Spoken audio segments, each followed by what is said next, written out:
നമസ്കാരം. നാട്ടുരാജ്യ ന്യൂസിലേക്ക് സ്വാഗതം. ഒക്ടോബർ 2 ഇന്ന് ഗാന്ധിജയന്തി ദിനത്തോടനുബന്ധിച്ച് തൊടുപുഴ ഗാന്ധി സ്ക്വയറിന് സമീപവും ടൗൺ ഹാളിന് ചുറ്റും തൊടുപുഴ മുനിസിപ്പൽ പഴയ ബസ് സ്റ്റാൻഡ് പരിസരങ്ങളും CPM പ്രവർത്തകരുടെ നേതൃത്വത്തിൽ ടൗണിൽ ശുചീകരണ പ്രവർത്തനങ്ങൾ നടത്തി. മുതിർന്ന പാർട്ടി നേതാക്കൾ ഉൾപ്പെടെ പാർട്ടിയിലെ മുതിർന്ന നേതാവ് മത്തായി സാർ നമ്മളോടൊപ്പം.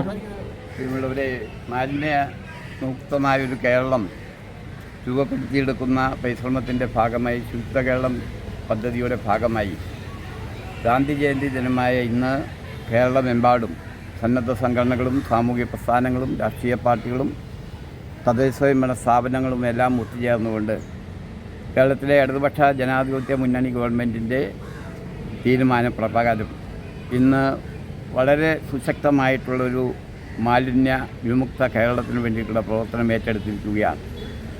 ഇതിൻ്റെ ഭാഗമായി ഇന്ന് കേരളത്തിലെമ്പാടും അതിവിപുലമായിട്ടുള്ള ജനകീയ പങ്കാളിത്തത്തോടുകൂടിയുള്ള പ്രവർത്തനമാണ് ഇപ്പോൾ നടന്നു വരുന്നത്.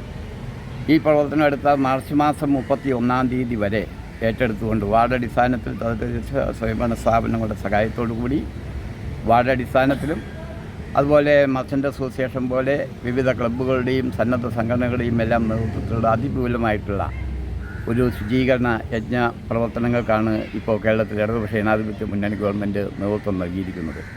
നമ്മുടെ മലിനമായിക്കൊണ്ടിരിക്കുന്ന ജലാശയങ്ങൾ, പൊതുവിടങ്ങളെല്ലാം മാലിന്യയുക്തമാക്കുന്നതിന് വേണ്ടിയിട്ടുള്ള ഈ പ്രവർത്തനത്തിൽ എല്ലാ വിഭാഗം ആളുകളും ഒറ്റ മനസ്സോടുകൂടി ജാതിമത ചിന്തകൾക്ക് അതീതമായി, രാഷ്ട്രീയ കാഴ്ചപ്പാടുകൾക്ക് അതീതമായി ഇന്ന് പങ്കാളികളാകുന്നു എന്നത് ഏറെ സന്തോഷകരമായിട്ടുള്ള കാര്യമാണ്.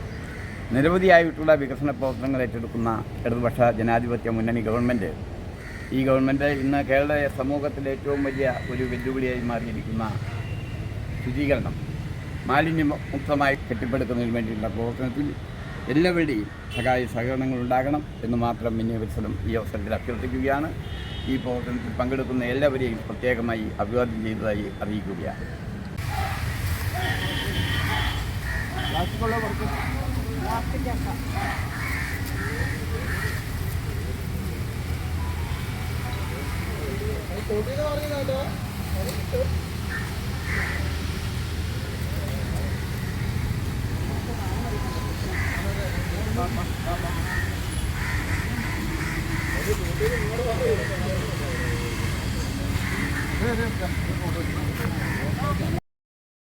നാട്ടുരാജ്യ ന്യൂസിനു വേണ്ടി ക്യാമറ ആൻഡ് റിപ്പോർട്ടിംഗ് തൊടുപുഴയിൽ നിന്നും KK വിജയൻ.